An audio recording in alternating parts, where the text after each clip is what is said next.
예, 오늘 읽었던 말씀이 혹시 제가 왜 이 말씀을 본문으로 잡았는지 뭐 이해가 가실 분은 가실 거라고 생각이 되어집니다. 왜 이 말씀을 제가 본문으로 잡았을까요, 여러분들? 왜 이 말씀을 제가 본문으로 잡았을까요? 외식하는 서기관들과 바리새인들의 모습이 중세 카톨릭과 너무나 흡사하다라는 생각을 해보게 됩니다. 수도원 운동도 처음에는 순수한 모습으로 출발했지만 점점 갈수록 수도원 운동이 부패하게 되어지고 수도원이 중세 1000년의 로마 카톨릭의 강화를 위해서 얼마나 이것이 수단으로 이용되었는지 모릅니다. 수도원 하면 물론 이제 긍정적인 의미가 있지만 이 중세교회 때의 수도원은 정말 많은 부분에서 여러 부분에서 하나님의 말씀과는 동떨어진 방향으로 움직여지게 됩니다. 그것을 여러분께서 이제 하나하나 이제 오늘뿐만 아니라 계속적으로 여러분과 중세 천년의 역사를 바라보면서 함께 그것이 어떤 것이었는지 바라보고 정말 참된 경건이 무엇인가, 정말 우리가 기독교회가 이런 전철을 밟지 않기 위해서 우리가 어떻게 해야 되는가 고민할 수 있는 귀한 시간이 되었으면 좋겠습니다. 이제 이 말씀을 이제 일단 펴놓으시고 우리가 이제 카시안의 운동에 대해서 좀 보겠습니다. 중세하면 이제 우리가 먼저 불필라에 대해서 살펴봤고 인물입니다. 인물 불필라에 대해서 살펴봤고 그 다음에 이제 누구에서 봤었죠? 첫 번째 불필라 다음에 수도원 운동의 시작. 예, 누구 저기 성마틴. 그 독일에서는 11월마다 쥐불놀이 하죠. 쥐불놀이 할 때 뭘 외치고 한다고 그러죠? 마틴을 외치면서 쥐불놀이를 하면 귀신이 쫓겨난다라는 그런 미신 아직도 하나의 명절로 독일에서는 지키고 있다는 사실이죠. 그러니까 그만큼 그 성인들이 이제 완전 우상화가 되기 시작. 오늘날 유럽은 거의 이제 성인들의 성으로 이름을 따잖아요. 그런 걸 보면 참 그 여러분 토마스 하면 뭐 토마스가 누구죠? 예수님의 제자 중에 도마. 그 존 하면 예수님 제자 중에 요한. 그리고 앤드류. 그리고 영국에 가면 성 세인트 앤드류라는 그 대학이 있어요. 이제 우리 4월달에 우리 이승구 교수님이 박사학위를 받은 곳이 성 앤드류 대학교입니다. 세인트 앤드류. 세인트 앤드류는 성 안드레라는 뜻이에요. 성 안드레. 근데 거기 가면 이제 개신교 학부가 있고 카톨릭 학부가 있는데 이승구 교수님이 거의 개신교 학부를 졸업하신 거죠. 세인트 앤드류라고 하면 이제 그 앤드류라는 지역의 이름이 안드레라는 이름을 땄습니다. 그래서 원래는 영어식으로 말하면 이제 앤드류가 맞죠. 예수님 제자 이름 앤드류고 우리식으로 말하면 안드류가 돼야 되는데 우리나라에서는 안드레 이렇게 번역이 되어 있죠. 그리고 바오로, 성 바오로, 교황들 이름이 다 바오로예요. 바오로가 누구죠, 여러분? 사도 바울입니다. 바울. 그 피터가 누군지 아시죠? 피터는 베드로를 말합니다. 피터는 베드로. 그리고 바돌로뮤라고 있어요. 바돌로메. 그리고 뭐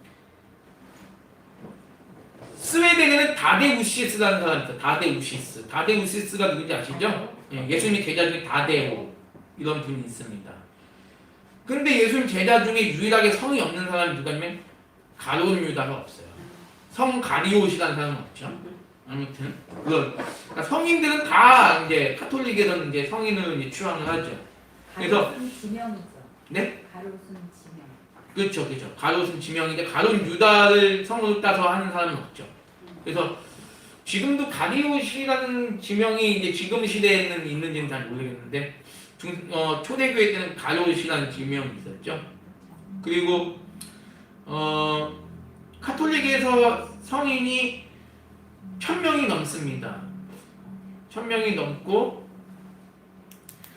1년 365일이 매일 성인이 있는데 거기 이제 한꺼번에 이제 뭐 예를 들면 2월 며칠에는 몇 명이 한꺼번에 그날 성인일 때도 있고 그때 태어난 아기들은 부모님이 선택을 할 수 있어요. 누구 성인의 수호 성인으로 따서 이 아이를 지켜줄 수 있는 성인의 그 이름을 선택할 수 있습니다.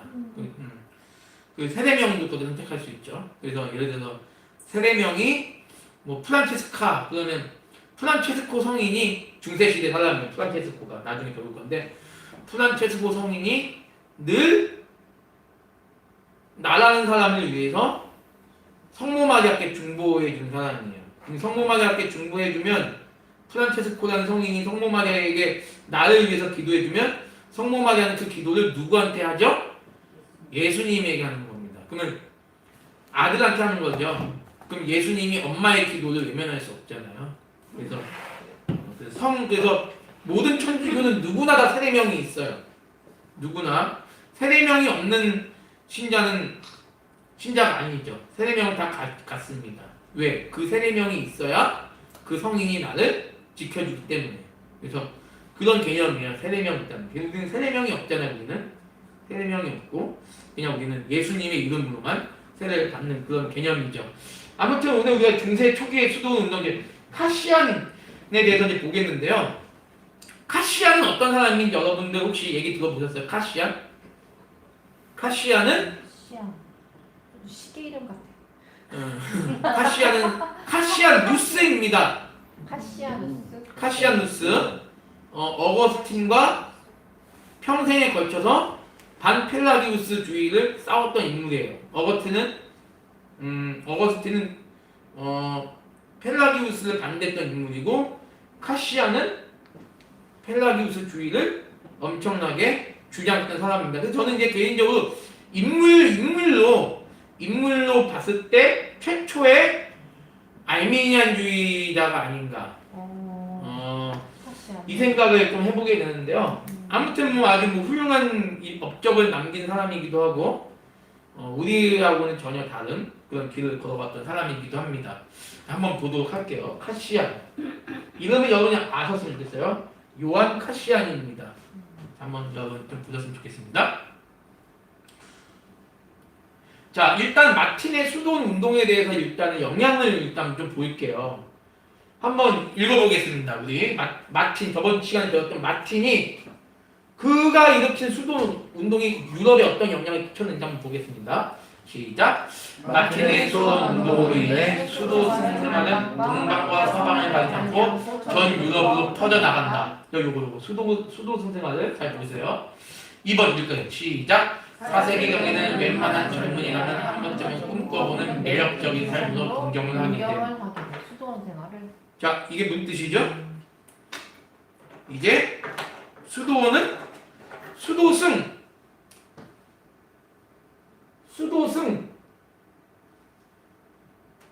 수도승이 뭐죠, 여러분들? 이게 천주교 신부의 초기 이제 단계라고 보시면 돼요. 자, 2번 보세요. 2번에 한 번쯤은 꿈꿔보는 매력적인 삶. 왜 이렇게 되죠? 이제 이것이 출세의 길이라. 출세가 잘. 그렇죠. 출세의 길이 되는 거죠. 물론 지금의 천주교의 수도원이 또 이런 개념하고 좀 이제 다르겠지만 아무튼 수도원의 발생 과정에서 이러한 이제 역사가 분명히 일어났습니다. 그래서 그레고리우스 1세가 이제 교황이 되면서부터 그레고리우스 1세가 교황이 되면서부터 최고의 계급은 뭐다? 신부가 되는 거예요. 왕의 권한은 이 신부보다 아래인 경우가 이제 나타납니다. 언제? 카노사의 굴욕 때.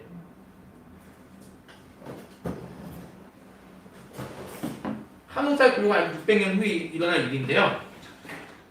이미 초기 때부터 이렇게 이제 수도원의 그 어떠한 눈에 보이지 않는 그런 영향이 이제 나타나게 되는 겁니다.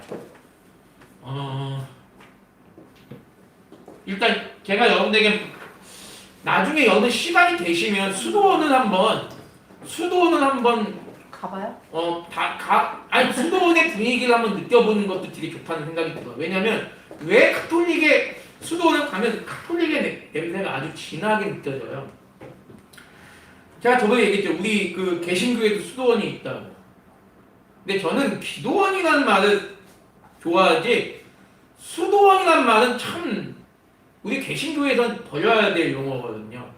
근데 왜 우리 개신교에서 자꾸 수도원, 요즘 수도원 운동이 일어나는데요. 왜 자꾸 수도원 하는지 모르겠습니다. 여러분 수도 쌓으시려고 하나요? 근데 이상하게 수도를 쌓으려는 분들이 너무 많아요. 지금 개신교에. 피정운동은 뭐고 관상기도는 뭡니까? 피정운동이나 관상기도는 다 수도원에서 나온 운동이거든요. 저는 모르겠어요. 우리 유튜브 이제 나중에 누가 이제 보는 분이 있는지 없는지 모르겠지만 관상운동하고 수도운동은 2단이에요. 2단 이거는 나중에 보는 분들 한번 보세요. 관상운동하고 수도운동은 다 2단이에요. 피정운동 다 2단이에요. 다 이게 다 여기서 나온 겁니다. 다 이게. 물론 카시안 자체가 성 마틴이 그것을 의도한 건 아니지만 천주교가 결국 이렇게 바뀐다니까요. 한번 이제 여기서 이제 보도록 하겠습니다. 요한 카시안은 360년에 태어나서 435년에 죽어요.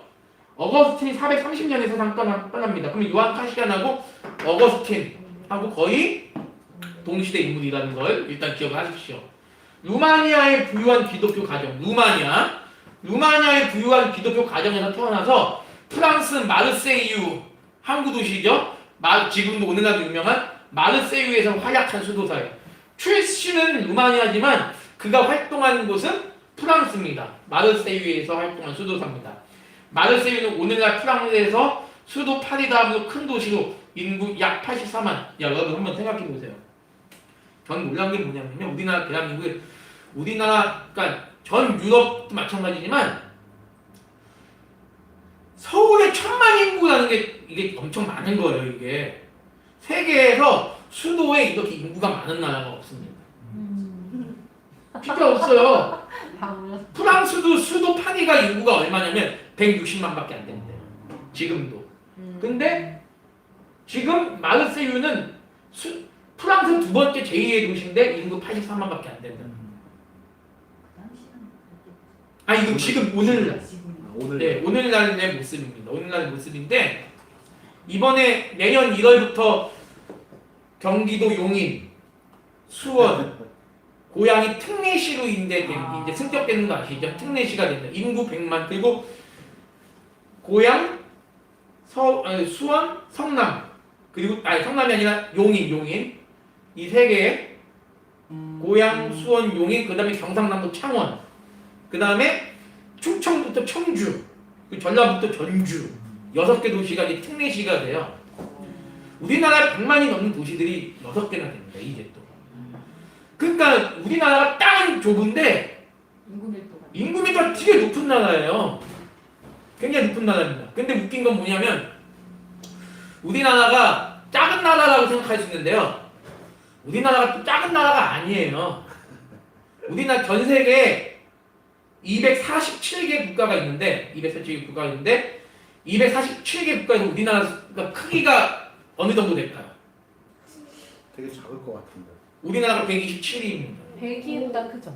우리나라보다 작은 나라들이 이스라엘 100개가 넘어요.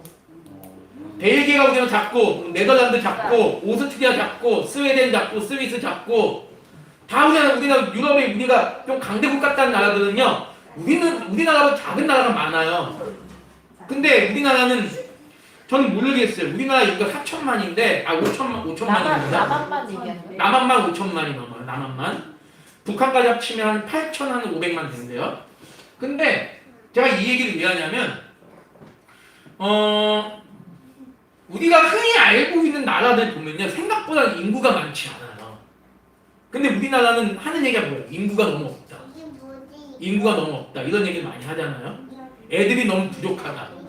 근데 유럽을 보면 전혀 그러지 않거든. 우리나라만큼. 근데 우리나라는 그러니까 그래요. 뭐 애기가 부족할 수 있죠. 근데 다음 세대가 걱정이다라는 얘기를 많이 해요. 근데 저는 제가 아직 결혼 안 해서 모르겠지만 있는 세대라도 잘 키우자는 입장입니다. 뭐 애들이 없어서 좀 걱정이다라는 해외를 보면요. 오히려 우리나라보다 그 우리나라 땅덩어리 큰 나라들도요. 5천만이 안 되는 인구가 많아요. 근데 다들 이상하게 우리나라는 인구가 점점 줄어들고 있다 이런 얘기를 이제 하더라고요. 점점. 왜냐면 이제 우리 때만 해도 너무 베이비가 많았잖아요. 그쵸, 그래서 그쵸. 이제 막 둘만 낳자 이러다가 이제 하나만 낳자. 근데 그게 이제 서양에는 이미 수십 년 전부터 하나만 낳거나 뭐 싱글도 많고 그렇죠. 그러니까 이미 동성애 게이 커플도 많았고 우리 그런 영향이 아마 많을 거예요. 이미 이미 먼저 서양은 동성애도 많았고 이미 커플도 가정이 많았고. 먼저 붕괴가 됐으니까. 그러니까 이제 안타까운 건 있는데 일단 이거랑은 그게 관련 없는 내용이지만 일단 서울 인구부터 분산을 좀 했으면 좋겠다. 너무 많아요. 솔직히 1000만이 넘는다는 거는 파리도 160밖에 안 되는데 근데 모르겠습니다. 그 서울만한 나라도 굉장히 많더라고요. 지구상에 보니까. 근데 뭐 이거야 뭐 아무튼 그런 이제 대도시에서 활동을 했던 이제 카시안이라는 거예요. 그래서 여기 보면 어릴 때부터 훌륭한 이 참 초대 이 중세 때는요 그런 수도사들이나 교부들이 일단 상류층 가문이 많았던 것 같아요. 어릴 때부터 훌륭한 교육을 받아서 라틴어와 헬라어, 그리스어에 모두 능통했다고 되어 있어요. 그래서 이 사람이 17살 때 베들레헴에 오게 됩니다. 여기 베들레헴이 어떤 곳이죠? 베들레헴이 예수님이 태어나신 곳이잖아요. 예수님이 세상에 없고 나서 370년이 지난 다음에 이 사람이 베들레헴에 와서 수도사 훈련을 본격적으로 받는 거죠. 신학 공부를 이제 본격적으로 하게 됩니다. 이 카시아는요 굉장히 여러분이 기억해 두셔야 뭐 마틴이든 불필라보다 더 중요한 게 왜 그러냐면 이 사람은 펠라기우스 그 사상을 나중에 알미니안으로 이끌어가는데 결정적 역할을 한 분이에요. 이 사람이. 그래서 굉장히 중요해요. 그래서 우리 선배들 중에 이 카시안 논쟁을 가지고 논문을 쓴 사람이 한 7명이 됩니다.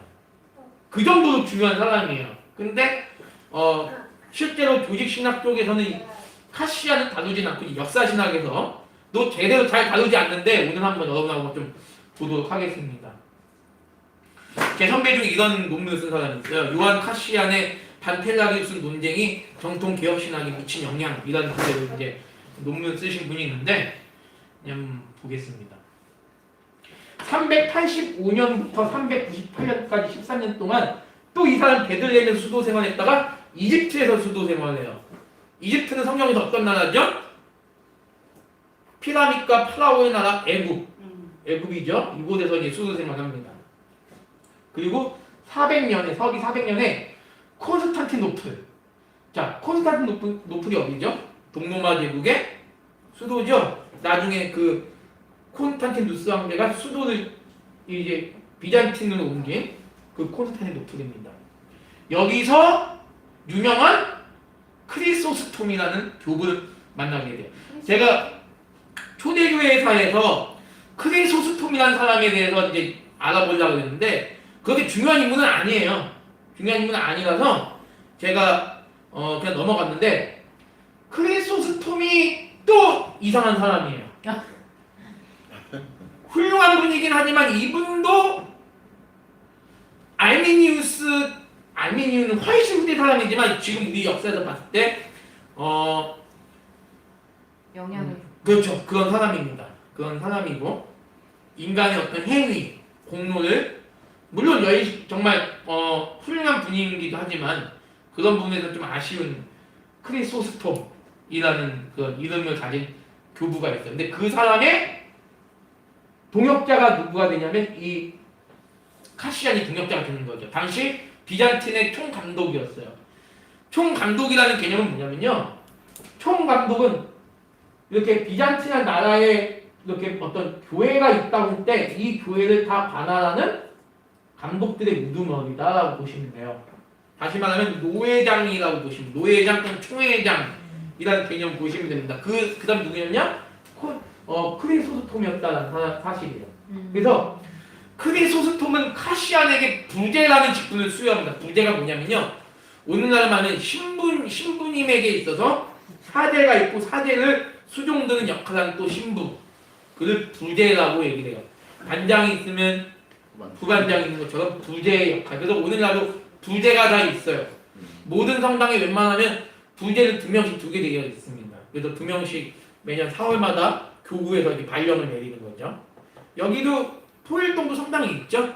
청계. 청계성당도 아마 부제가 2명이 있어야 그게 그러니까 우리 같은 경우는 개신교는 교역자가 어떤 교회 형편과 상황에 따라서 뭐 2명 있을 수도 있고 혼자 있을 수도 있고 3명 있을 수도 4명, 10명 있을 수도 있잖아요.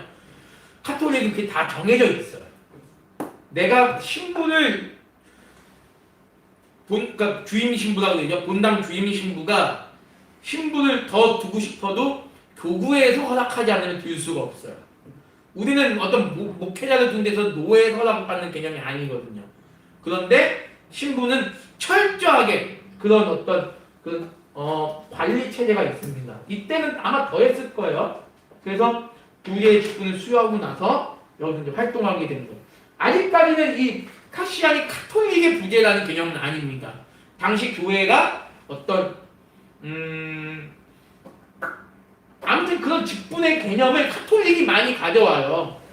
그 직분 사제라는 개념을 어디서 갖고 옵니까? 사제라는 개념을 성경에서 갖고 온단 말이지. 성당에서 사제가 뭐예요, 여러분들? 제사장이잖아요, 제사장.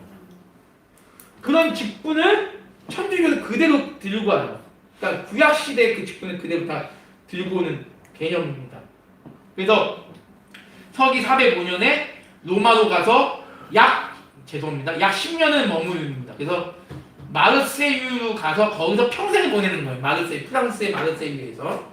그 여러분들 카시안은 프랑스 사람이라는 것 정도는 아니 루마니아 사람이지만 거의 프랑스에서 그러니까 애국보다는 프랑스에서 거의 모든 생애를 다 수도사로 지냈다라는 생각을 여러분께서 좀 먼저 기억을 하시면 좋을 것 같아요. 이게 이제 러시아 정교회에 있는 카시안의 초상화입니다. 지금 러시아 정교회에 있는 카시안의 초상화입니다. 러시아 정교회? 우리가 배웠던 정교회. 동방정교회, 그 정교회. 왜냐하면 어거스틴이나 이런 도구들은 정교회에서도 다 존경하는 분들이에요. 그렇기 때문에 우리만 존경하는 게 아니라 자 보세요. 그림이 달라집니다. 이게 7세기니까 600년대 누가 그린 그림이겠죠? 정교회는요. 우리나라 정교회는 좀 색깔이 다른데 외국 정교회는요. 1000년의 역사를 그대로 보존하고 있어요. 근데 저는 우리 대한민국이 좀 안타까운 게 뭐냐면 과거 문화유산을 다 없애버려. 다.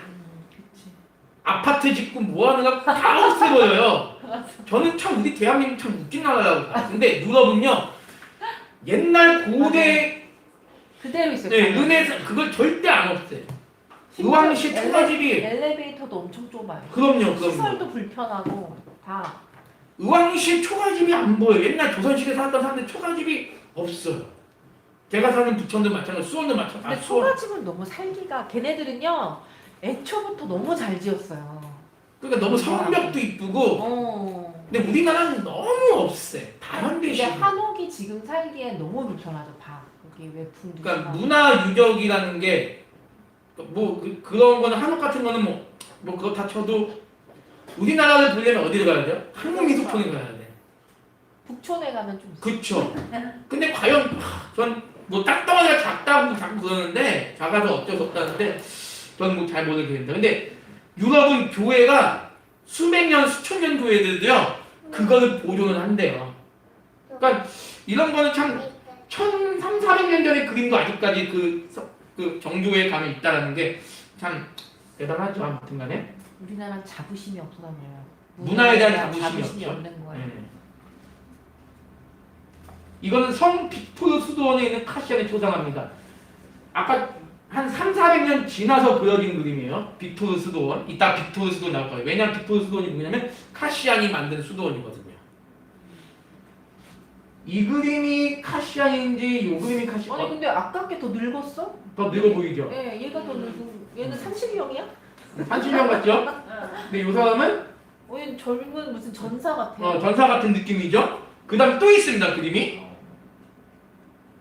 성 밀라노 대성당. 밀라노 대성당은요 무려 800년 동안 지어진 성당입니다. 엄청나게 큰 성당이에요. 이건 역사 교과서도 나와요. 중고등학교. 밀라노 대성당에 그려진 카시안의 초상화. 이거는 종교개혁 직전인 1015세기에 그래서 일반적으로 담펠라기우스 논쟁하면서 나온 카시안의 초상화는 대부분 이 사람입니다. 카시안. 그 다음 마지막 사진. 이거는 서울 마포구 공덕동 정교회 성당에 있는 카시안의 초상화입니다. 우리나라에 있는 정교회 성당에 있는 카시안의 초상화예요. 근데 정교회에 영향을 많이 줬나 봐요. 다 정교회. 아니 카톨릭, 우리 개신교도 다 그러니까 카시안은 굳이 따지면 감리교, 오늘의 감리교회나 성결교회에 영향을 많이 준 사람이라고 볼 수 있겠죠. 그러니까 이런 개념이에요. 성공회, 뭐 루터교, 정교회 어디든지 그러니까 교부들인데 수도승이든지 간에 우리 개신교랑 아주 그 연관이 있어요. 그게 대부분 나쁘게 연관이 있는 그런 사람들입니다. 그러니까 카시안의 초상화에 대한 4개를 보여드렸어요. 일단 자 여기서 이제 여기로 나와요. 카시안의 신학사상을 나옵니다. 신학사상을 읽어볼게요. 시작. 담펠라기우스의 대표자로서 어거스틴의 은혜론과 예정론에 반대하여 429년부터 담펠라기우스 운동을 주도하였다. 여러분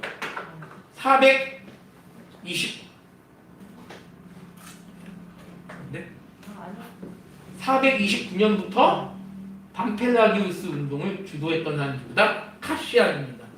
역사에서 문서로 본격적으로 담펠라기우스 운동을 주도했던 사람이 누구다? 카시안입니다. 여러분들 이 정도는 여러분께서 기억을 해주셨으면 좋겠어요. 그래서 여기 보면 셈이라고 되어 있어요. 셈이가 무슨 뜻이죠?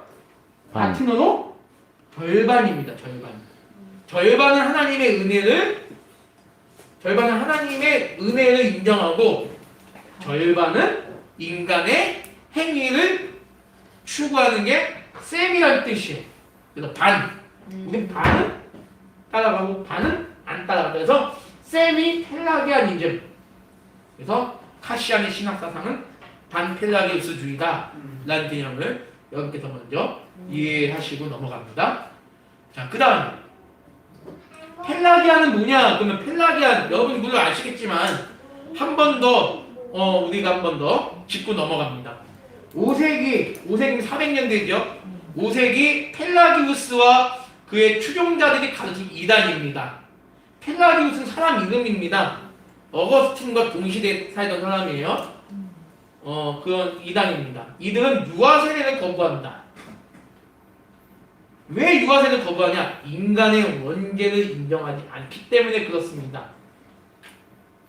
하나님이 자 여기 문제를 냈어요. 여러분 한번 맞춰보세요. 하나님이 인간 스스로 선과 악을 택하게 할 수 있도록 무엇을 주셨다? 자유의지를 주셨다.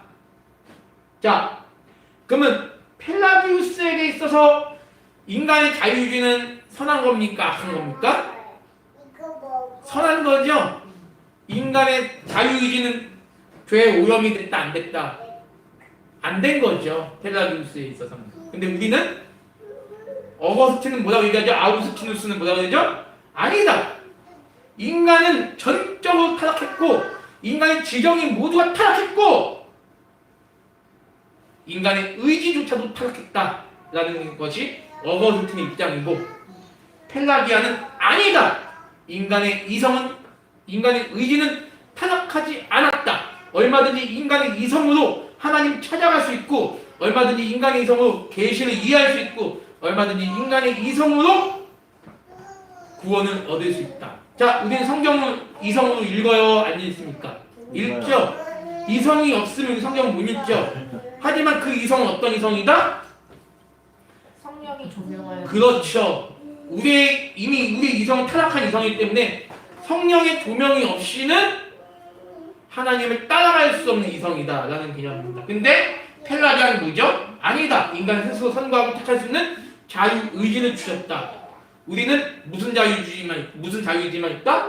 악을 선택할 수 있는 자유의지밖에 없다는 게 어거스틴의 입장. 아니다. 인간은 선을 택할 수도 있고 악을 택할 수도 있다라는 게 펠라기아의 입장입니다. 벌써 이때부터 그런 얘기를 한 거예요. 자, 제가 저번에 몇 번 강조했던 공의회입니다.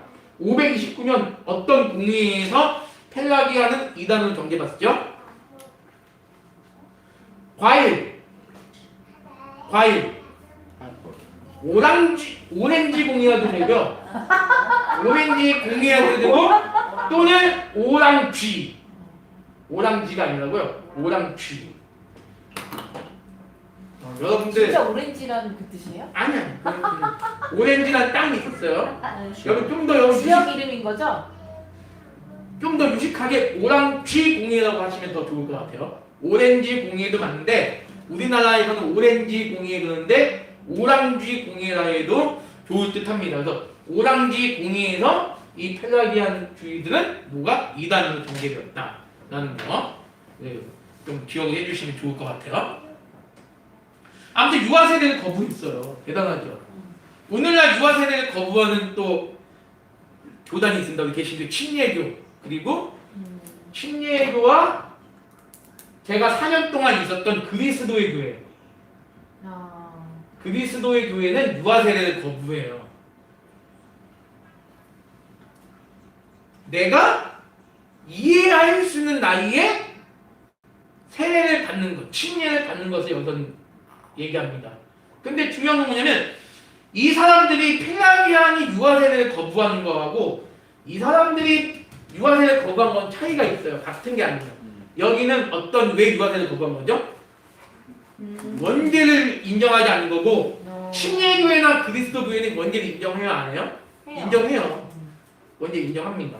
인정하지만 그럼에도 불구하고 이 아이들이 이해할 수 있게 세례를 주는 것이 맞다.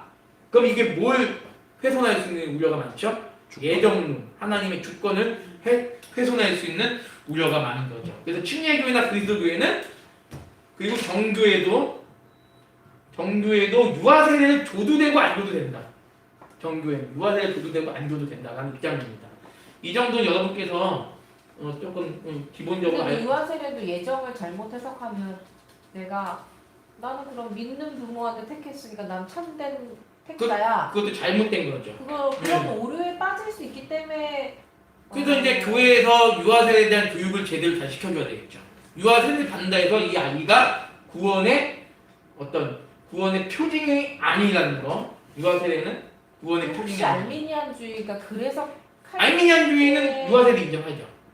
거기도 인정하고 그거를. 네네. 감리교회나 성결교회는 다 유아 세례 안 하면 안 돼요. 또 이거랑 다르구나. 그렇지, 이제 그런 개념이죠.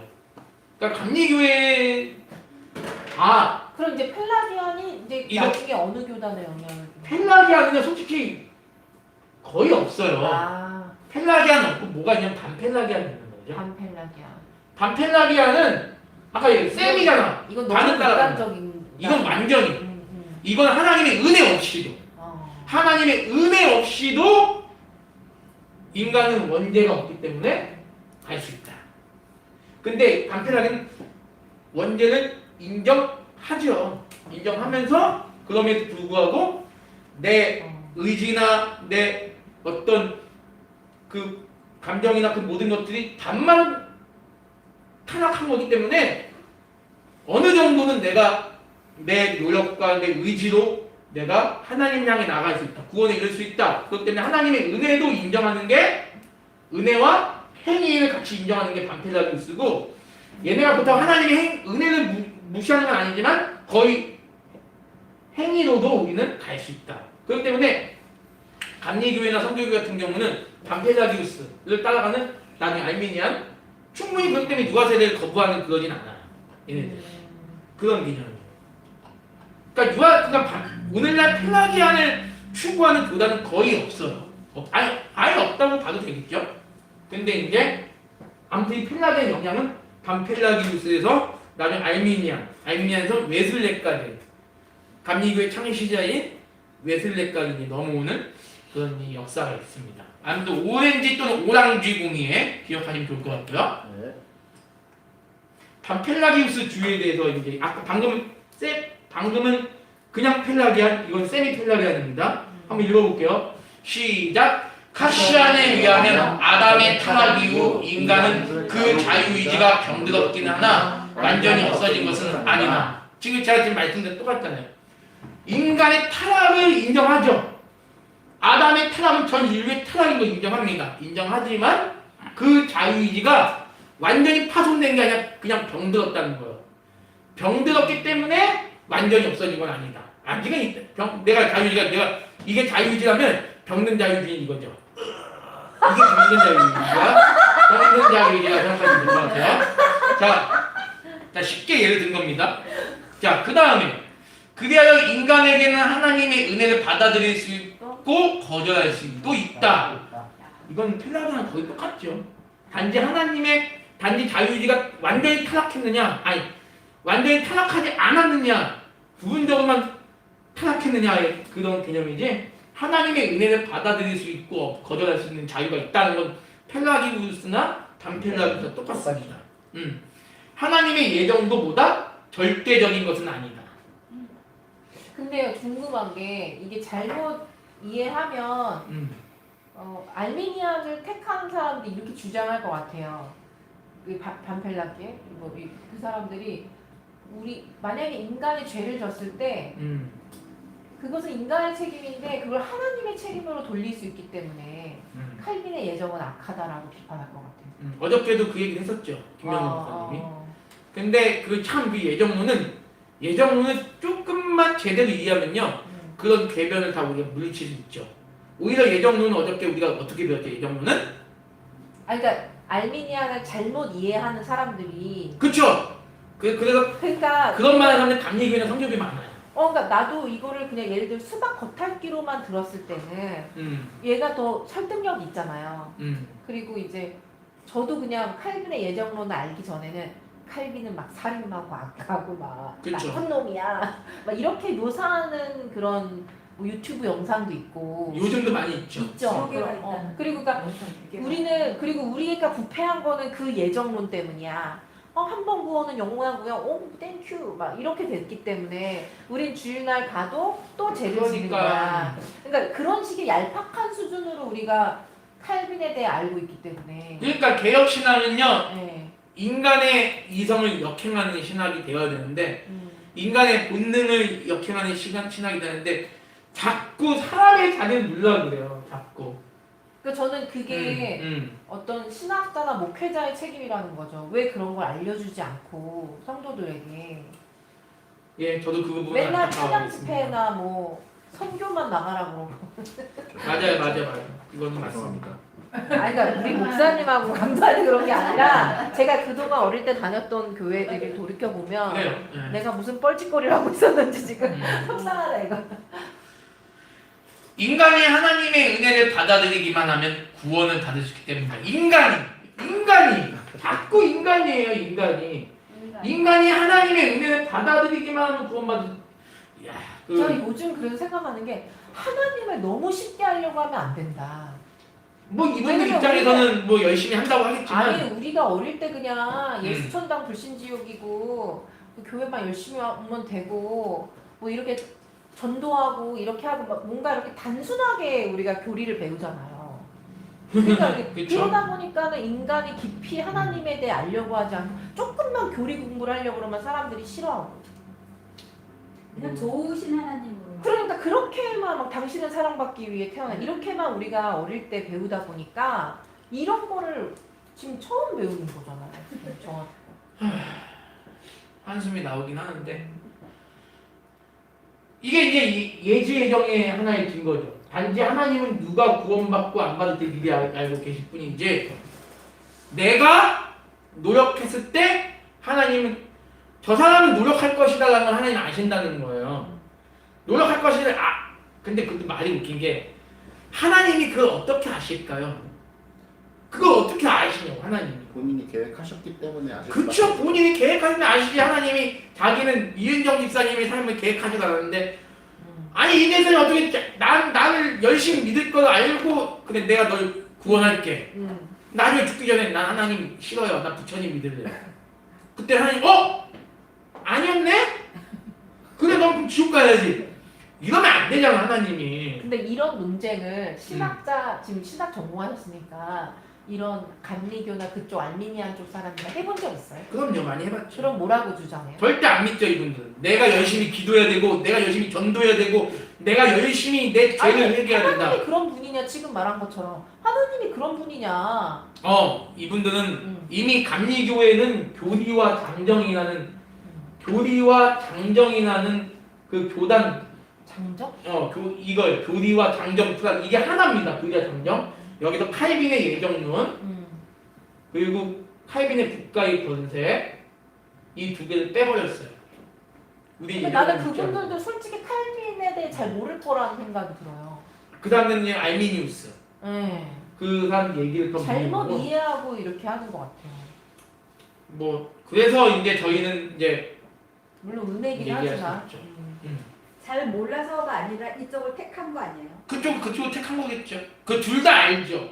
알미니우스는 배자의 제자예요. 종교개혁자 배자의 제자고 그 배자의 또 스승은 또 칼빈이거든요. 아니 나는 잘 모르는 사람도 있을 거라는 얘기인 거죠.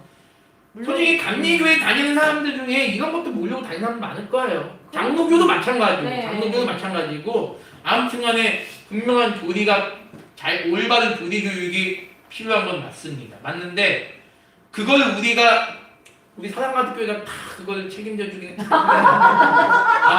참 그랬으면 좋겠는데 그랬으면 좀 좋겠습니다. 자 여기 한번 볼게요 또.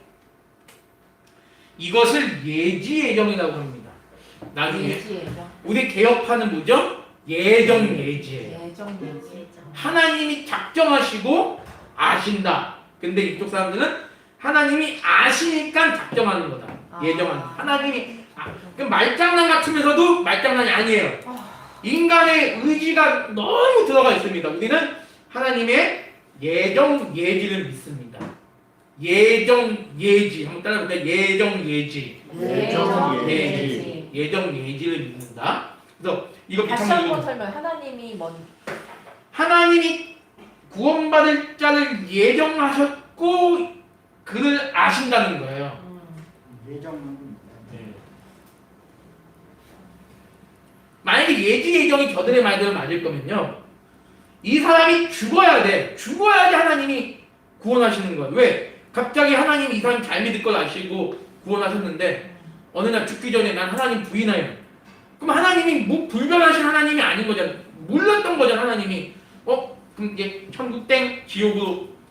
그거는 말이 안 되잖아요 여러분들.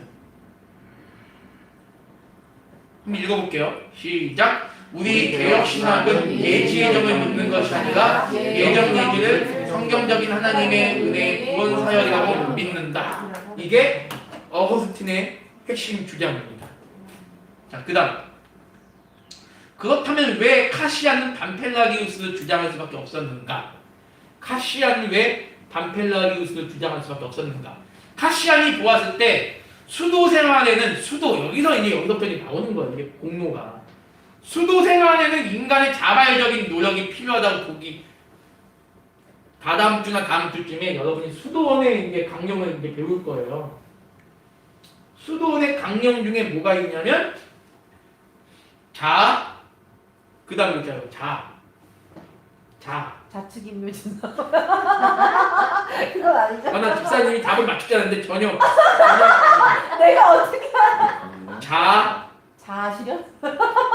자선, 자선? 명상,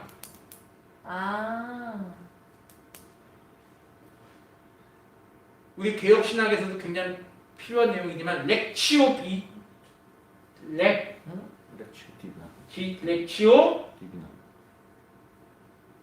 디비나 이게 뭘까요 여러분?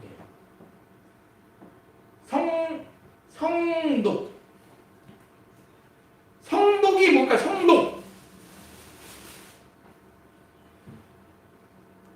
그리고 고행. 그리고 걸심. 1, 2, 3, 4, 5 이 5개가 수도원의 강령입니다.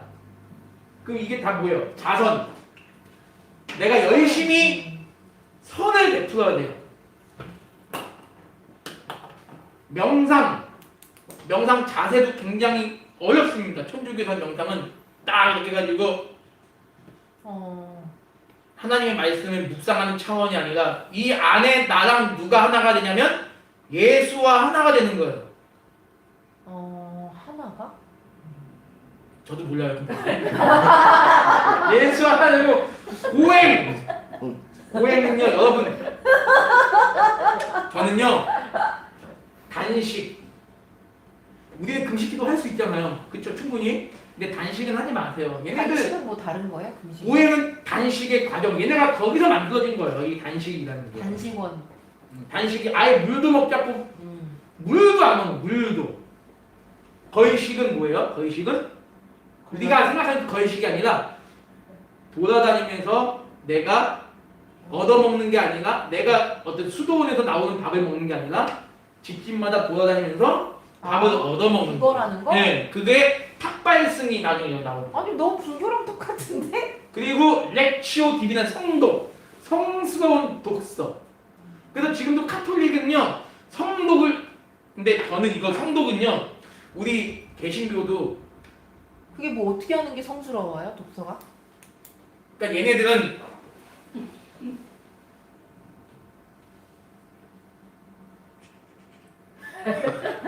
이게 성독이라고 뭐라고? 봐요. 추주주?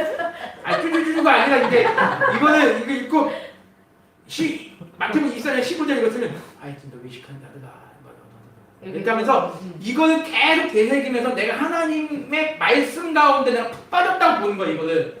그게 좀 약간 외식적으로 드러나야 돼요? 그쵸. 되게 거룩하게. 예, 그게 몇 시간 동안 아침 8시부터 12시까지 예를 들면 8시까지 이런 식으로 이걸 매일같이 반복해야 뭐다? 구원에 이를 수 있다. 그럼 불교랑 똑같네. 그러니까 이게 뭐냐는 거야 이게. 수도 생활은 인간의 자발적인 노력이 필요하고 이걸 통해서 뭐다? 구원에 이르고 오늘 이게 좀 약화돼서 아무튼 인간의 노력, 행위로 구원에 이를 수 있다는 것까지 가는 거죠.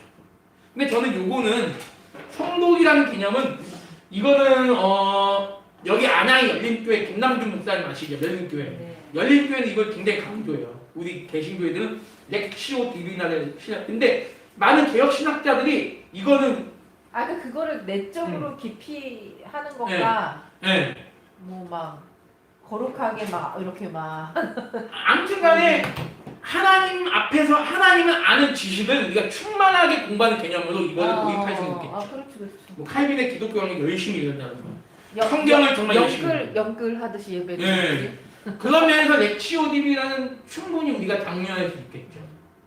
그러니까 이 말 자체는 나쁜 뜻은 아니에요. 근데 이 말 속에 카톨릭의 그 수도원의 개념 속에는 이 말이 너무 이제 어떤 인간의 공동 그런 개념으로 이제 들어간 거지. 자선 명상 고행 거의식 렉치오 디비나 이게 이제 그런 개념입니다. 그런 개념인데 그것 때문에 인간의 노력이 필요하다고 보는 거예요. 수도원을 이렇게 해야 한다는 거예요. 그래서 카시안이 만든 수도원이 3개가 있는데 지금도 여긴 제일 어떻게요? 제일 지금도. 예, 그 교황이 여기서 많이 나왔죠. 한번 볼게요. 즉 어거스틴처럼 하나님의 은혜만 강조하면 구태여 힘든 수도 생활을 하지 않아도 구원받을 수 있지 않겠느냐? 오직 믿음. 그러니까 저는 여기서 우리가 좀 이거는 이런 식으로 신앙생활하는 분들이 아마 있을 거예요. 개신교에. 오직 믿음으로 구원받으니까 우리의 삶은 구원받았으니까 뭐 상관없지. 그러니까 이런 공격을 받는 거지. 근데 헬라기수주의자들. 그것도 잘못됐고 이것도 잘못됐는데 그쵸. 진정 하나님의 은혜를 경험하고 참된 말씀과 교리가 묵상이 된 사람은 성화의 그쵸. 과정을 가는. 그럼요. 그래서 목사님 말씀하신 대로 구원받은 성도라면 더 열심히 기도하고 더 열심히 전도하고 더 열심히 교리를 공부하고 다 똑같네. 교리를 안 가르쳐서 지금 네. 한국교회가 이렇게 되는 거라고. 더 열심히 묵상하고 더 열심히 렉시오 디비나 해야 되고 더 열심히 단식은 아니고 더 열심히 기도하고 그렇게 해야 되는데 이런 삶이 없으니까 막상 나중에 이제 이런 모습이 나중에 근대 교회에 다 들어가면 경건주의라는 반동이 또 일어나요. 경건주의 외친 사람들이 니네들은 교조주의다. 믿음으로 구원받았는데 니네들 삶은 뭐냐라는 거예요. 니네가 과연 기도하느냐? 니네 보니까 죄만 이웃을 미워하고 분탕질만 하고 있고 과연 너네가 말하는 그 예정론이 무엇이고 너네가 말하는 칼빈주의가 무엇이냐라는 그런 데까지 가게 되죠. 그런 면에서 우리가 이런 면들을 좀 이런 역사의 흔적을 보면서 우리가 또 되돌아봐야 될 것들은 좀 음. 되돌아볼 수 있는 그런 여유가 좀 필요하지 않을까. 물론 이건 잘못된 거죠. 잘못된 거지만 구태여 힘든 수도 생활을 하지 않아도 구원받을 수 있지 않느냐. 맞죠. 이 말이 맞는 건데 우리는 수도 생활 필요 없잖아요. 근데 그거죠. 그러니까 내가 구원받은 자라면 더 열심히. 근데 참된 은혜를 살아야죠. 경험한 사람들은 그렇게 내 삶에도 열매가 나타나게 노력하게 되는 그쵸. 것을 그건 정말 그게 이제 만약 회심의 증거라고 한다면 뭐 그렇게 표현할 수 있는데, 그쵸? 내가 구원받았다고 하면서 막 살아, 막 사람 죽이고 살고 막 죽이진 않겠지만 죽이지 않아. 이거는 너무 극단적인 막- 예를 막 유일하게 죄를 짓고 살아. 예를 들어 막 네. 계속 막 뭐 성격이 네. 난폭하다든가 그런 사람들 많고, 그렇잖아요. 감옥에 갔다 왔으면 그냥 회개하면 뭐 하나님 다 용서해 주신다. 이런 믿음, 이런 생각. 그러니까 그런 게 이제 여기 다 이제 걸리는 거겠죠. 그러니까 그렇게 묻는 사람들이 답변하기가 쉽지 않다는 생각을 카시아는 한 거예요. 그렇죠. 그러면 공로가 필요한 건가? 그래. 구원받으려면 차라리 구원받으려면 공로가 필요하겠구나라는 게 그러니까 이제 감이 되는 거죠. 카시아. 펠라기우스 이렇게 간 개념입니다. 다들 이해되시죠? 예, 이해되실 거예요. 수도원 운동의 가장 큰 문제점은 공로주의다. 그래서 이 두 가지가 카시안이 수도원의 중요한 경건지침을 외친 겁니다. 육체의 정욕을 물리치십시오. 게으름을 물리치십시오. 근데 이거는 우리도 당연히 뭐 이것도 우리가 추구해야 되는 거지만 얘네는 이걸 뼈를 깎는 고통을 여기면서 이거를 수도원에서 8년, 9년 동안 매일 행해요. 그러니까 이거 너무 일반 은총은 너무 무시하고 뭐 그러겠죠. 예, 뭐 그런 분들이 있어요. 혹시 집사님이나 모르겠어요. 그 의도인지 모르겠지만 그런 교회들이 개혁교회 안에도 있는 걸로 알고 있습니다. 어떤 교회? 그건 제가 말로 표현은 못하고 아시잖아요. 이 수도원 운동이 지금 우리나라 개신교에 너무나 심각하게 만연화돼 있어요. 특히 이제 침례교나 그래요? 뭐 저기 이제 그 지구 뭐 그런 예, 예. 교회들은 네. 아 지금 나- 초원 그런 교회들은 아니 뭐 얘기는 상관없지만 그런 교회들은 너무나 교회가 수도원 나중에 그건 얘기 네, 드릴게요. 너무나 여기 심각하게 이제 이제 그건 들어가 조금. 있어서 기도원이랑은 다른 거잖아요. 근데 그게 조금 여기서는 얘기하기 좀 위험하고 하긴 우리 거기도 수양관이란 말을 얘기 좀 쓴다고. 드릴게요. 그거를 좀 드릴게요. 아무튼 뭐 우리가 당연히 따라야 되는 거지만 이것을 어떤 행동으로 계속 이거를 올가매는 그런 데가 있어서 참 그게 좀 안타깝죠. 저런 극단적인 방법이 이 전도의 그런 방편이었나요, 저기? 그렇죠. 이 사람들에게는 그것이 전도의 방편이죠. 그러면서 아. 이해가 안 가는 게 저런 식으로 극단적으로 산다 그러면 경제 활동은 누가 하고 다 저렇게 걸식을 하고 하고 막 하면 이건 수도사들에게 있어서. 그러니까 저런 식으로 전도를 했다 하면 우리 평범한 사람들도 저렇게 경건주의로 막 그렇게 살아야 된다는 얘기잖아요. 성독을 하거나. 지금도 그런 교회가 있다는 겁니다. 그러면 열심히 이 땅에서 같이 일하고 그러니까 세상 중에서 우리가 빛이 돼야 되는데 저거는 너무 좀 그렇죠. 그래서 그런 이거 얘기 안 할 수가 없네. 그래서 그런 잘못된 사상과 세계관을 가지고 있는 사람들이 극단적으로 빠지다 보면은 세계관도 잘못되는 건가 봐요. 그렇죠. 예. 그러다 보니까 맞습니다. 삼성이 좀 부자가 있기 때문에 적폐네 이러면서. 돈을 그 대신 풀어야 된다고 얘기를 하고 그래서 이런 말씀 드리면 좀 그렇지만 천주교 신자 여러분들 죄송합니다. 천주교에 그래서 공산주의가 많은 거예요.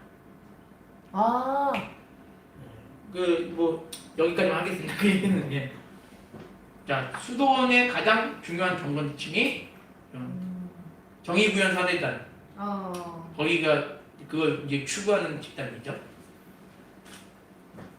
요한 카시안의 일상기도 카시안 수도원에서 늘 아침과 저녁과 잠자리 들기 전에 반드시 해야 되는 기도가 근데 뭐 이거는 뭐 우리도 뭐 한번 볼게요. 자, 오 하나님, 제 모든 사랑과 제 모든 소망과 제 모든 노력이 되어 주소서.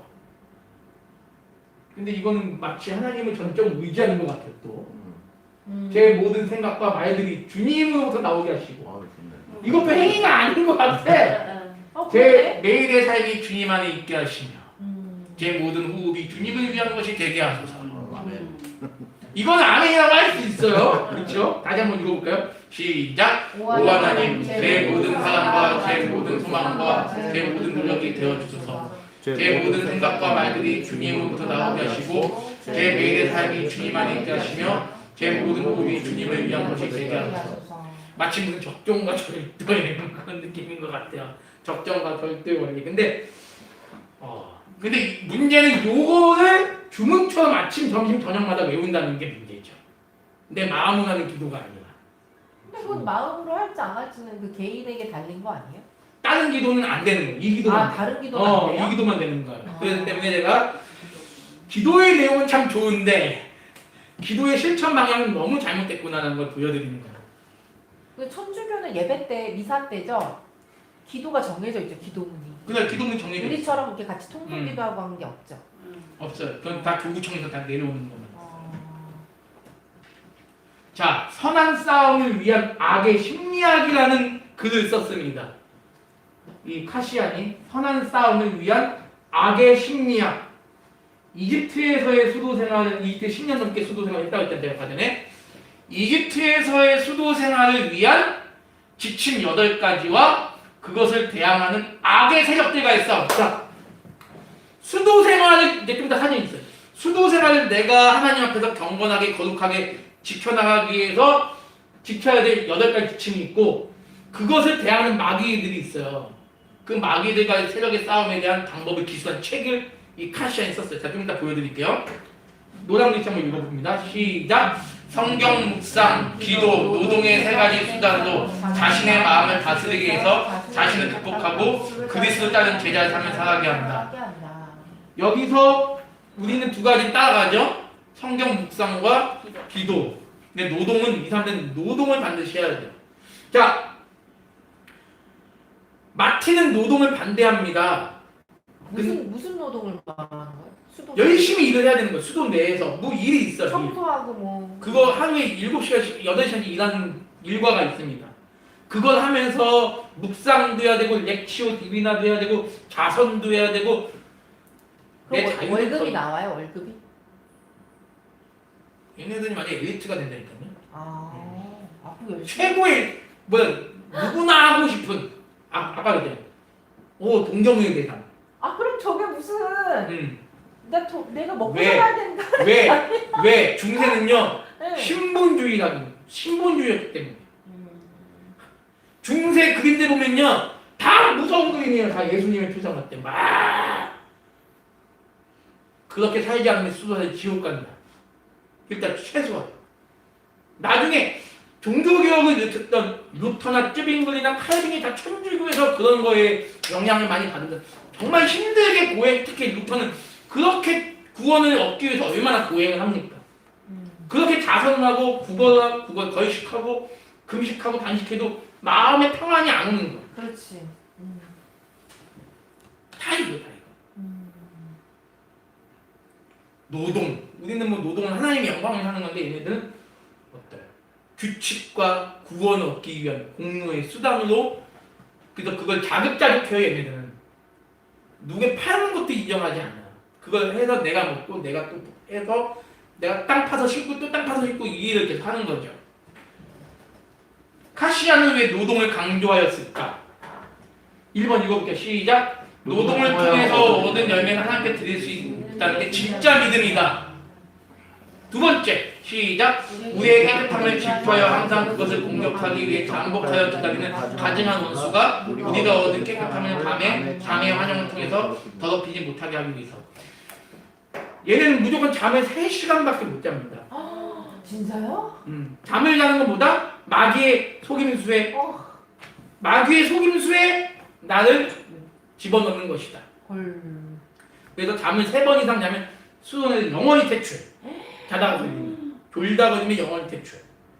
너는 이미 마귀의 손아귀 잡힌 놈이니 너는 로마 나중에 그레고리스 황제 교황 이후에는 로마 교황의 이름으로 너를 파문하노니 성모 마리아가 너를 저주하노라. 성모 마리아가 너를 저주하노라. 그래서 아예 천주교에서 파문당하면 뭐죠? 이미 지옥 가는 거예요. 아. 천주교는 파문과 즉시보다 지옥이고 그 지옥은 결국 멸족입니다. 멸족. 우리의 깨끗함을 질투하여 항상 그것을 공격하기 위해 잠복하여 기다리는 가증한 원수가 우리가 얻은 깨끗함을 잠자면 내가 더러워지는 거예요. 마귀에게 넘어가는 것 때문에 잠의 환영을 통해서 더럽히지 못하게 하기 위해서이다. 세 번째, 마귀의 무서운 환영이 아니더라도 잠은 곧 깨어날 수도사의 내면에 게으름을 낳기 때문이다. 저도 잠이 많은 편인데 저 당시에 제가 수도사가 아닌 게 너무 다행이에요. 너무 졸려 갑자기. 난 유기자가 됐거든요. 그렇죠? 네 번째, 읽어볼게요. 시작. 수도사들은 나태한 사람에게 잠이 스금스금 다가오지 못하게 하고 계속적인 작업을 병행시켜 한다. 그래서 끊임없는 노동을 매일같이 하는 거예요. 노동을 하면 뭐하죠? 잠이 안 오니까. 마귀에게 속아 넘어가지 않으니까. 이걸 열심히 해야 너가 구원의 길에 이를 수 있다. 다섯 번째, 몸의 덕, 읽어볼게요. 시작. 몸의 덕과 마음의 덕, 영혼의 덕을 동등하게 실현하며 겉사람의 유익과 속사람의 유익의 균형을 이루기 위해서는 철저한 노동의 시간이 필요하다. 그래서 여기 예수원 가면요, 예수원 가면 노동의 시간이 있어요. 지금 강원도 태백의 예수원, 그 예수원 가는 길이면 CCM 있잖아요. 근데 예수원은 많은 기독교들이 가보신 것 같아요. 네, 제가 그걸 뭐 나쁘다 좋다라고 얘기할 수는 없고, 아무튼 노동의 시간이 있습니다. 예수원에도 하루에 2박 3일, 거기는 일단 들어가면 2박 3일이에요. 핸드폰이나 그 다수합니다. 오직 하나님과 경건의 시간을 가져라. 대천덕신.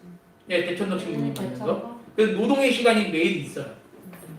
그 일부러 근데 기독교인들 중에 그걸 일부러 실현하러 가는 분들도 계세요. 그래서 제가 뭐 그거를 뭐라고 말할 수는 없겠지만 2박 3일 동안 거기서 뭐 참된 묵상을 하러 가신다 그러면 뭐 저는 뭐 막고 싶지는 않은데 근데 이게 저 시대 때요. 이건 수도사를 위한 거잖아요. 네. 그 일반 성도, 일반 사람들은요. 뭐 전혀 어떻게 삶에 적용해요? 이렇게 해서 구원을 받으면 일반 성도는 다 지옥 가나요? 이제 중세 천주교가 그것을 하나하나 이제 조금씩 전개해 나가죠. 아직은 이제 그 얘기가 중세 교회가 아직 안 된 건가?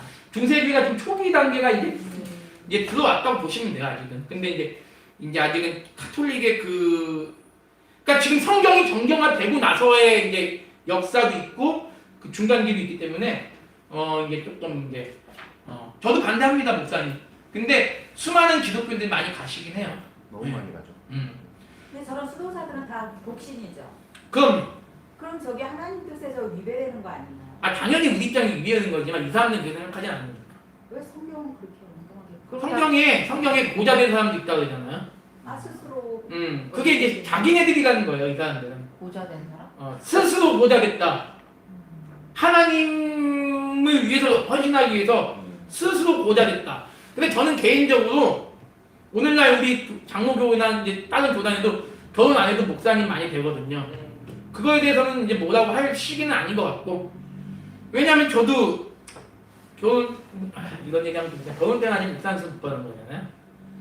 근데 뭐 아무튼 뭐 그거를 좋다 나쁘다고 이제 얘기하고 싶지는 않습니다. 아무튼 간에 뭐 그런 건데, 아무튼 노동은 마음이 비틀어지거나 생각이 요동치되면 우리를 견고한 닻으로 고정시켜주는 역할을 감당한다. 그래서 이러한 어떤 내 노동을 강조할 수밖에 없었던 사실이죠. 왜? 지극히 인간적인 거죠. 봐도 공노주의.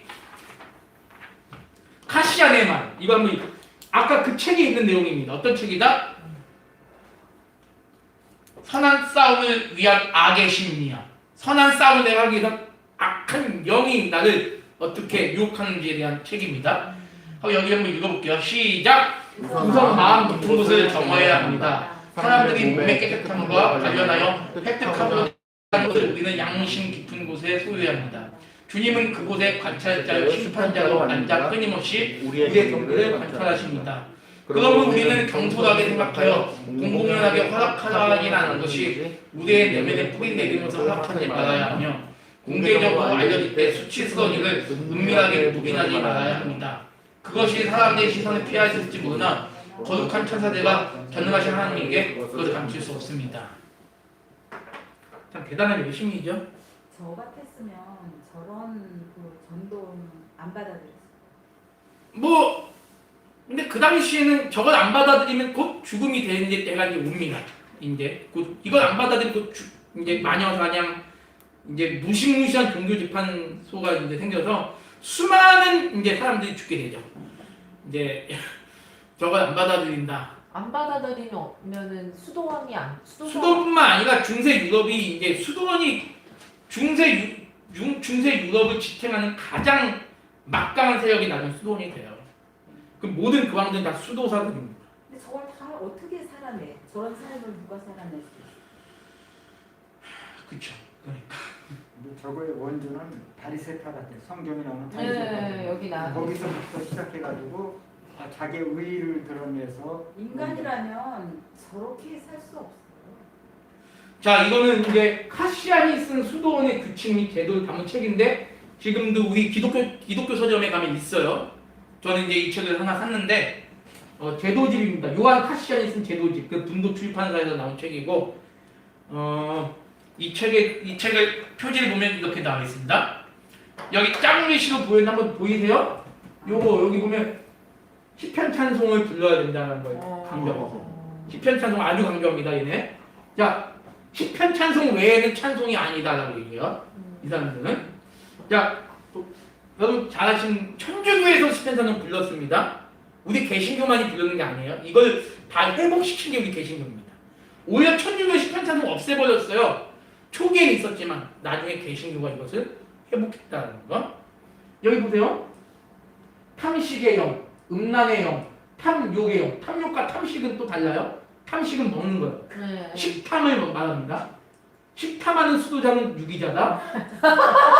음란하는 영은 그게 복사거든. 음란의 영도 유기자다. 탐욕, 욕심을 부린 자도 유기자다. 분노하는 자도 구원 못 받는다.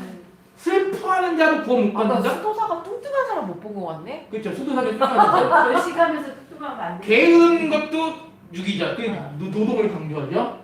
허영, 허세도 구원을 못 받는다. 교만한 것도 구원 못 받는다. 그래서 이 사람들은 결국 이 아까 얘기했던 것 같죠. 수도사들은 걔네들은 속세를 비우는 거야. 완전히 속세를 비워야 구원받는 거야. 얼마나 노동을 강조하고 금욕을 강조하고 고행을 강조합니까? 이게 중세 천년의 역사예요. 이 책의 이름이 제도집이 카시안. 지독한 사람이네, 카시야. 네. 자, 그다음 이거는 그냥 여기 보면요. 배운 것에 따라 완전한 삶을 획득하고 행위하는데 행위를 개선하는데 언급하는 것이다. 이건 제가 줄친 거예요. 보세요. 하나님이 행하신 놀라운 일과 기적에 관한 이야기를 하려는 것이 아닙니다. 하나님이 행하신 기적과 놀라운 것들을 그게 아니라 뭐예요? 그것들은 놀라운 것이긴 하지만 완전한 삶에 대한 가르침에 도움이 되지 않습니다. 완전한 삶은 뭐죠? 내가 행하는 거예요. 내가 행하지 않는데 무슨 이런 하나님이 행하신 놀라운 기적은 다 개소리죠. 게으름을 물리치십시오. 아까 전에 그 책의 내용입니다. 성 요한 카시안의 게으름을 물리치십시오. 한번 읽어볼게요. 시작. 우리가 맞서 싸울 첫 번째 녀석은 낙심의 악마와 손을 잡고 활동하는 낙태의 악마입니다. 이 녀석은 노상 영혼을 공격하는 거치고 무서운 악마입니다. 이 녀석이 특히 경호의 영혼을 거치면 영혼을 잔뜩 겁에 거칠러 굶뜬 나머지 자기가 몸담고 있는 공동체와 동료들 모든 일가와 성서를 읽을 일마저 싫어하게 됩니다. 그 녀석은 영혼을 꼬드겨 어디로든 가게 하여 모든 힘과 시간을 허비하게 합니다. 아니 그때 이 성경을 읽었어요? 그럼요. 다 정경이 지금 있을 때. 있죠. 정경이 거의 이제 완성된 때죠. 이제. 그러면은 이런 내용들을 보면 자기들이 하긴 루터 같은 경우도 말씀 보다가 은혜를 받았잖아요. 아니 뭐 지금도 집사님 잘 아는 교회들도 이거를 그렇게 해서 안 하는 교회도 많잖아요. 어차피 뭐. 이 시대는 오죽했겠나는 생각이 들어요. 근데 여기서 우리가 또 배울 건 있어 어느 정도는. 우리가 또 어느 정도 배울 게 있어요. 하나님 앞에 경건하게 살기 노력하는 자세는 우리가 또 배워야 될 또 자세이긴 합니다. 자세 이제 1분 안에 한번 맞춰볼게요. 이러한 사도적 계명의 바탕 위에서 훈련을 받으신 이집트의 거룩한 교부들께서도 우리가 배운 교부들이에요. 교부들께서도 수도사들이 항상 이래야지만 특히 그들이 젊다면 더욱 그래요. 더 젊은 자는 더 열심히 해요. 그분들은 수도자가 참고 일함으로써 낙태를 물리칠 수 있고 자기 생계를 꾸려갈 수 있습니다. 자기 생계를 자극자죠. 궁핍한 사람들까지 보살필 수 있음을 잘 알고 있습니다. 그대가 곁길로 벗어나 인내와 기도 그리고 노동을 통하여 그 녀석과 어떤 녀석? 게으름의 마귀 맞서 싸워야 하지 않는다면 그 녀석의 공격이 한층 더 심해질 것입니다. 그래서 우리는 게으르지 않게 노력하는 건 맞죠. 근데 저는 여러분에게 이런 말씀 드리고 싶어요. 무슨 음란 마귀, 무슨 욕심 마귀, 무슨 분노 마귀 이런 말 다 천주교야. 결국은 다 이런 모든 게. 예. 그러니까 여러분들 그런 걸 다 안 쓰시는 게 좋은 것 같아요. 카시안이 세운 두 개의 수도원. 첫 번째 아까 그림 있었죠? 성 빅토르 수도원은요. 수도원마다 보행의 방법이 달라요. 성 빅토르 수도원 남자 수도원이 여기는 기도를 무조건 강조, 탁발 강조, 육체적 노동 강조. 여자 수도원도 있네? 여자 수도원 성 살바토르 수도원 기도 여기는 기도가 여기 관상이 없는데 여기 관상이 있어요. 여기 남자는 힘든 운동, 여자는 덜 힘든 운동. 수도원 닦기, 수도원 벽을 닦아요. 원 수도원 벽을 다 닦는 게 여자의 역할입니다. 여자 수도원. 그래서 카시아는 읽어볼게요. 밑에 시작. 카시아는 동방의 독거 수도승 제도를 서방의 회수도승 제도와 결합시킨 인물이다. 독거 혼자 수도해야 되는 거를 동방 혼자 해야 돼요. 혼자 독방에서 독방도 4평, 3평의 조그만 방에서 기도원 가면 조그만 개인 기도실보다 좀 더 큰 그 기도실에서 그거 해야 되는데 이거는 서방의 회수도승은 뭐냐면 집단으로 모여서 수도하게끔 만든 그런 역할을 누가 했다? 카시안이 했다. 정민 선생님 재밌죠? 네. 자 이런 개념입니다.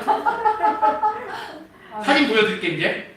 이게 성 빅토르 수도원입니다. 오늘날에. 예쁘긴 남자 예쁘다. 네. 오늘 빅토르 이것도 다 밤의 모습입니다. 우와 지금도 있는 거예요? 예, 지금도 있죠. 그냥 잘 지금 현재 로마 국왕이 빅토르 수도원 출신이죠. 아 그래요? 그 전 미국, 영국, 프랑스 대통령들 다 와서 저번에 같이 몇 회담 지금도 했죠. 출생이 통로가 되는 건 맞네. 그럼요. 어떤 의미? 빈자의 성녀 성 살바토르 살바토르 아까 여자 수도원. 맞아. 자, 이 살바토르는 어떤 여자냐? 손만 대면 이 여자한테 머리만 대면 다 병이 나요. 앉은 병이는 일어나고 귀머거리는 귀가 열리고 벙어리는 마르다고 그 모든 병을 다 고쳐주는 성녀 성 살바토르. 우리 중세교회에서 위대한 여성입니다. 여성인데 천주교는 아예 이걸 이렇게까지 아주 신격화시켰죠. 우리 중세교회사에서 신앙을 지켰던 여성이에요. 그리고 초대교회? 중세 이제 나옵니다. 중세. 자, 카시안이 수도원을 세운 궁극적 목적은 언제나 사랑입니다. 좀 많이 이상하죠? 한번 읽어볼게요. 즉 제아무리 수도 규칙과 기도 생활을 철저히 하게 지키고 금욕적인 삶을 충실히 살아간다 할지라도 사랑이 없으면 아무것도 아니다. 수도승은 곧 사랑의 사람이며 사랑을 살아가는 사람. 말이 멋있죠? 사랑을 살아가는 사람. 수도승의 목적은 뭐다? 사랑의 실천. 참 할 게 많습니다. 이거는 시간이 없기 때문에 오늘 여기까지만 하겠습니다. 시간이 없어서. 아무튼 이 모든 것들이 이런 공로 따위는 뭐다? 자랑하지 말라는 거예요. 자랑하지 말라는 겁니다. 자, 우리 이제 끝내도록 하겠는데요. 참 보시면서 많은 걸 느끼셨나요? 네. 어떻습니까, 여러분?